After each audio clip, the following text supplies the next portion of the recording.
ਤੁਸੀਂ ਵਹਿੰਦੇ animal point ਆਰਫ ਵਾਲਾ ਤੇ ਮੈਂ ਤੁਹਾਡਾ ਮਿਸਬਾਨ ਡਾਕਟਰ ਇਫਤਖਾਰ। ਜਿਸ ਤਰ੍ਹਾਂ ਤੁਸੀਂ ਜਾਣਦੇ ਹੋ ਹਰ ਰੋਜ਼ ਮੈਂ ਕਿਸੇ ਅੱਛੇ ਤੋਂ ਅੱਛੇ ਜਾਨਵਰ ਲਿਆਉਣ ਦੀ ਕੋਸ਼ਿਸ਼ ਕਰਨਾ। ਇਸੇ ਤਰ੍ਹਾਂ ਹੀ ਅੱਜ ਇੱਕ ਫਰੀਜ਼ਨ ਦੀ ਗਾਂ ਸੀ ਤੇ ਗਾਂ ਮਾਸ਼ਾਅੱਲਾ ਮੈਂ ਆ ਤੇ ਦੇਖੀ ਮੈਨੂੰ ਬੜੀ ਪਸੰਦ ਆਈ। ਮੈਂ ਆਖਿਆ ਚਲੋ ਇਹਦੀ ਵੀਡੀਓ ਜ਼ਰੂਰ ਪਾਉਂਦੇ ਆ। ਪਹਿਲੇ ਮੈਂ ਆਪਦੇ ਭਾਈਆਂ ਨੂੰ ਗਾਂ ਦਿਖਾਣਾ, ਉਸ ਤੋਂ ਬਾਅਦ ਆਪਾਂ ਕਰਾਂਗੇ ਮਾਲਕ ਨਾਲ ਸਾਰੀਆਂ ਗੱਲਾਂ। ਮੇਰਾ ਕੈਮਰਾਮੈਨ ਵੀ ਅਗਰ ਤੁਹਾਨੂੰ ਗਾਂ ਦਿਖਾ ਸਕੇ ਤਾਂ ਮਾਸ਼ਾਅੱਲਾ ਗਾਂ ਬੜੀ ਖੂਬਸੂਰਤ ਹੈ।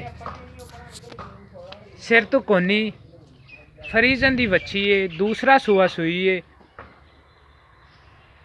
ਇਹ ਤੁਸੀਂ ਇਹਦੀ ਸਾਰੀ ਬਾਡੀ ਦੇਖ ਸਕਦੇ ਜੇ। ਥਣ ਬਿਲਕੁਲ ਮੁੱਠ ਭਰ ਹੈਗੇ ਨੇ, ਬਿਲਕੁਲ ਇੱਕੋ ਜਿਹੇ ਥਣ ਨੇ ਚਾਰੇ, ਇੱਕੋ ਜਿਹਾ ਫਾਸਲਾ ਇਹਦਾ। ਥੋੜੀ ਜਿਹੀ ਗਾਂ ਮੇਰੇ ਤੋਂ ਡਰੀ ਜਾਂਦੀ ਹੈ, ਮਾੜਾ ਜਿਹਾ ਇਹਦੇ ਅੱਗੇ ਹੋ ਜਾ ਥੋੜਾ ਜਿਹਾ ਆਪਾਂ ਉਹ ਵੇਖੀ ਰਸਾ ਨਾ ਥੋੜਾ ਜਿਹਾ ਯਾਰ। ਗਾਂ ਡਰਦੀ ਅਸਲ 'ਚ ਬਹੁਤ ਹੈਗੀ ਜੀ। ਤੇ ਇਹ ਆਪਾਂ ਮਾਲਕ ਤੋਂ ਸਾਰੀਆਂ ਗੱਲਾਂ ਪੁੱਛਾਂਗੇ ਵੀ ਕਿੰਨੇ ਦਿਨ ਹੋਏ ਨੇ ਇਹਨੂੰ ਸੂਈ ਨੂੰ ਤੇ ਕਿਵੇਂ ਦੀ ਗੱਲ ਏ।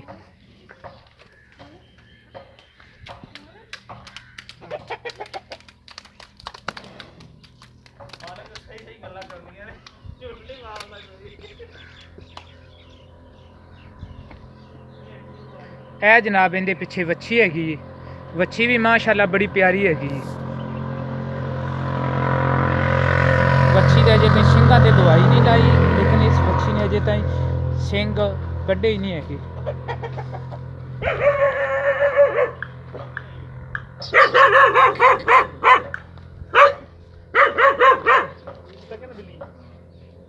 ਵੱਛੀ ਵੀ ਮਾਸ਼ਾਅੱਲਾ ਬੜੀ ਪਿਆਰੀ ਹੈ। ਇਹ ਆਪਾਂ ਮਾਲਕ ਤੋਂ ਸਾਰੀਆਂ ਗੱਲਾਂ ਪੁੱਛਾਂਗੇ ਵੀ ਇਹਦੇ ਥੱਲੇ ਕਿੰਨਾ ਦੁੱਧ ਹੈ, ਕੀ ਹਿਸਾਬ ਕਿਤਾਬ ਇਹਦਾ ਤੇ ਕਿਵੇਂ ਗੱਲ ਹੈ।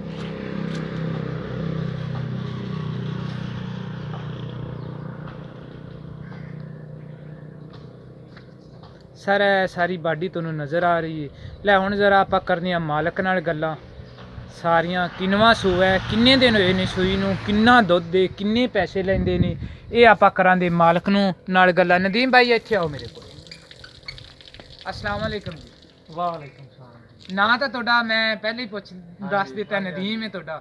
ਨਦੀਮ ਭਾਈ ਕਿੰਨੇ ਦਿਨ ਹੋਏ ਨੇ ਗਾਂ ਸੂਈ? ਇਹਨੂੰ 1.5 ਮਹੀਨਾ ਹੋ ਗਿਆ ਜੀ। ਡੇਢ ਕੁ ਮਹੀਨਾ ਹੋ ਗਿਆ। ਬੱਚੇ ਨੂੰ ਛੱਡ ਤੇ ਕਿੰਨਾ ਦੁੱਧ ਤੁਸੀਂ ਥੋੜਾ ਨੇੜੇ ਕਰੀ, ਆਵਾਜ਼ ਨਹੀਂ ਆਉਂਦੀ। ਇਹ ਕਿੰਨਾ ਕੁ ਦੁੱਧ ਤੁਸੀਂ ਇਹਦਾ ਚੋਂਦੇ ਨਾਲੇ ਉਹ ਕਹਿੰਦੇ ਅਸੀਂ ਬੱਚੇ ਨੂੰ ਦੁੱਧ ਛੱਡ ਕੇ ਇਹਦਾ 14 ਕਿਲੋ ਦੁੱਧ ਇਹਦਾ ਚੋ ਰਹੇ ਹਾਂ ਇਸ ਟਾਈਮ। ਪੱਕਾ ਇਹਨਾਂ ਦੁੱਧ ਹੈ? ਪੱਕਾ 14 ਕਿਲੋ ਦੁੱਧ ਹੈ।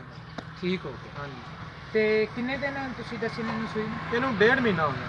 1.5 ਮਹੀਨਾ ਸੂਈ ਨੂੰ ਹੈ। ਬੱਚੇ ਨੂੰ ਪਿਆ ਤੇ 14 ਕਿਲੋ ਦੁੱਧ ਦੇ 2 ਟਾਈਮਾਂ ਦਾ 7 ਲੀਟਰ ਦੁੱਧ ਦੇ ਚੋਈ ਜਾਂਦੇ ਨੇ। ਤੇ ਦੂਸਰੀ ਗੱਲ ਇਹ ਕਿੰਨਵਾਂ ਸੂਆ ਸੂਈ? ਇਹ ਦੂਸਰਾ ਸੂਆ ਹੈ ਜੀ। ਦੂਸਰਾ ਸੂਆ ਇਹਨੇ ਸੂਇਆ ਹੈਗਾ। ਪਹਿਲੇ ਸੂਏ ਦੀ ਵੀ ਇਹਦੇ ਪਿੱਛੇ ਵੱਛੀ ਸੀ? ਹਾਂਜੀ, ਪਹਿਲੇ ਸੂਏ ਦੀ। ਪਹਿਲੇ ਸੂਏ ਦੀ ਵੀ ਇਹਦੇ ਪਿੱਛੇ ਵੱਛੀ ਸੀ ਤੇ ਇਸ ਦਫਾ ਵੀ ਇਹਦੇ ਪਿੱਛੇ ਵੱਛੀ ਹੈਗੀ ਹੈ। ਹਾਂਜੀ। ਤੇ ਹੁਣ ਤੁਸੀਂ ਕਿਹੜੇ ਫਾਈਨਲ ਇਹਦੇ ਪੈਸੇ ਲੈਣੇ ਨੇ ਨਾ ਉਹ ਤੁਸੀਂ ਦੱਸੋ। ਉਹ ਅਸੀਂ ਫਾਈਨਲ ਡਾਕਟਰ ਸਾਹਿਬ ਅੱਗੇ ਵੀ ਤੁਹਾਨੂੰ ਦੱਸਿਆ ਸਨ, ਲੇਕਿਨ 1,60,000 ਰੁਪਏ ਹੈ ਫਾਈਨਲ ਇਹਦਾ। ਕੋਈ 1,60,000 ਦੇ ਵਿੱਚ ਸਾਡੇ ਨਾਲ ਕੋਈ ਥੋੜੀ ਬਹੁਤੀ ਪਿਆਰ ਮੁਹੱਬਤ ਕਰੋਗੇ? ਉਹ ਮਾੜਾ ਮੋਟਾ ਕਰ ਲਾਂਗੇ। ਅੱਛਾ, ਮਾੜਾ ਮੋਟਾ ਥੋੜਾ ਬਹੁਤਾ ਕਰ 1,60,000 ਦੇ ਵਿੱਚ ਆਪਣੇ ਨਾਲ ਪਿਆਰ ਮੁਹੱਬਤ ਜ਼ਰੂਰ ਕਰਨ ਦੇ। ਤੇ ਇਹ ਗੱਲ ਮੈਂ ਇਹਨਾਂ ਨੂੰ ਪਹਿਲੇ ਵੀ ਦੱਸੀ ਏ, ਕਿਹੜਾ ਮੇਰਾ ਭਾਈ ਇਹਨੂੰ ਲਵਣ ਆਵੇਗਾ ਉਹਨੂੰ ਰੈਸ਼ ਵੀ ਦਿੱਤੀ ਜਾਵੇਗੀ, ਖਾਣਾ ਵੀ ਦਿੱਤਾ ਜਾਵੇਗਾ। ਜੇ ਅਗਰ ਇੰਨਾ ਦੁੱਧ ਇਹਦੇ ਥੱਲੇ ਨਾ ਹੋਇਆ ਤੇ ਉਹਦਾ ਖਰਚਾ ਵੀ ਇਹ ਦੇਵਣ ਦੇ। ਇਹਨਾਂ ਕੋਲੇ WhatsApp ਵੀ ਚੱਲਦੀ ਏ, ਈਮੋ ਵੀ ਚੱਲਦੀ ਏ। ਤੇ ਜ਼ਰਾ ਤੁਸੀਂ ਆਪਦਾ ਨੰਬਰ ਤੁਸੀਂ ਦੱਸ ਦਿਓ। 0345 71 13 917 71 13 917 ਇਹ ਨੰਬਰ ਇਹਨਾਂ ਦਾ। ਤੁਸੀਂ ਡਾਇਰੈਕਟ ਇਹਨਾਂ ਦੇ ਨੰਬਰ ਤੇ ਵੀ ਰਾਬਤਾ ਕਰ ਸਕਦੇ ਜੇ ਤੇ ਤੁਸੀਂ ਸਾਡੇ ਚੈਨਲ ਤੇ ਵੀ ਰਾਬਤਾ ਕਰ ਸਕਦੇ ਜੇ 0346 87 87 250। ਮੈਂ ਉਮੀਦ ਕਰਨਾ ਵੀ ਅੱਜ ਵਾਲੀ ਵੀਡੀਓ ਤੁਹਾਨੂੰ ਪਸੰਦ ਆਵੇਗੀ ਤੇ ਇਨਸ਼ਾਅੱਲਾ ਮਿਲਾਂਗੇ ਅਗਲੀ ਵੀਡੀਓ 'ਚ ਇਸ ਤੋਂ ਵੀ ਅੱਛੇ ਜਾਨਵਰ। ਪਾਕਿਸਤਾਨ ਜ਼ਿੰਦਾਬਾਦ।